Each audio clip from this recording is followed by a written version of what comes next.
What happens when rescue arrives 1 hour too late? Prendick lay half dead in a dinghy, lips split by salt, while a distant sail climbed from the horizon. 2 companions had already vanished beneath the boat, and the empty sea kept their secret. The sun above him looked fixed, and every swallow of breath felt borrowed. When the schooner finally reached him, a red-haired face leaned over the rail, and strange, dark eyes watched from behind it. The man beside his bunk called himself Montgomery, but he would not say where the ship was bound. He woke in a filthy cabin to barking dogs, heavy chains, and the sense that rescue had delivered him somewhere worse. By dawn the barking had faces, and the deck looked like a floating cage. Dogs strained at the mast, a puma paced in iron, and a dark-faced servant shrank from every sailor's stare. Nothing aboard felt like trade, and every crate seemed to hide a secret. Montgomery, the pale doctor who had revived Prendick, answered every question with half-truths and a tired smile. When the drunken captain struck the servant and swore he would throw everyone overboard, Montgomery's jaw hardened, and Prendick saw old hatred there. That night a nameless island rose from the dark, marked only by stars and a thin line of smoke.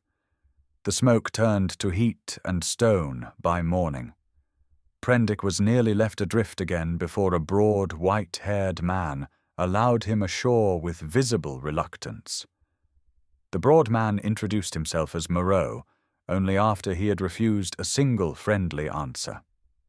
Inside the walled compound, doors locked behind him one by one, while the caged puma shook the air. Then the locked room gave him the one sound he could not deny, a human scream. The name Moreau surfaced from an old scandal he had once heard, and the antiseptic smell suddenly made terrible sense. Prendick stared at the barred window and understood that curiosity had carried him into a laboratory. That sharp antiseptic smell followed him into dusk. In the forest he found beast-shaped people chanting rules like prayer, swaying around a fire and calling themselves men. Their faces were wrong in different ways, yet each one carried a terrible echo of something human. When they cornered him at the shore, he chose the sea until Moreau calmly declared that the creatures were animals remade by surgery. Back in the lamplight, Moreau spoke without shame and called his years of cutting a triumph of science. Prendick listened with the revolver in both hands, and the island changed from a mystery into a machine for pain. Before dawn, the explanation had done something worse than frighten him, because it had emptied the island of mercy. Mercy ended with a scream at sunrise. The puma burst from the laboratory, struck Prendick aside, and vanished into the jungle with Moreau running after it. The jungle answered with shots, then silence, then distant animal voices. By afternoon, Moreau lay dead in the canes, beaten down by the creature he had tried to perfect. Montgomery stared at the body like a man whose last wall had fallen, then drank with the beast folk and burned the only boats. By the next sunrise, the enclosure was a furnace. Montgomery lay dying in the sand, and Prendick stood alone with fire behind him and monsters ahead. Smoke drifted over the beach for days, while Prendick ruled the beast folk with a whip, a lie, and a loaded stare.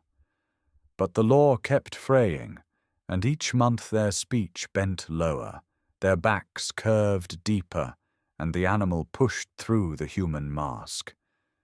Even the loyal ones looked back at the forest when dusk arrived.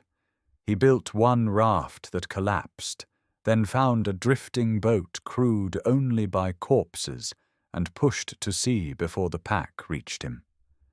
Men finally hauled him aboard, Yet safety brought no peace, because every crowded street now seemed full of faces waiting to slip. Under open stars he could still breathe, but among people his hands remembered the island and never unclenched.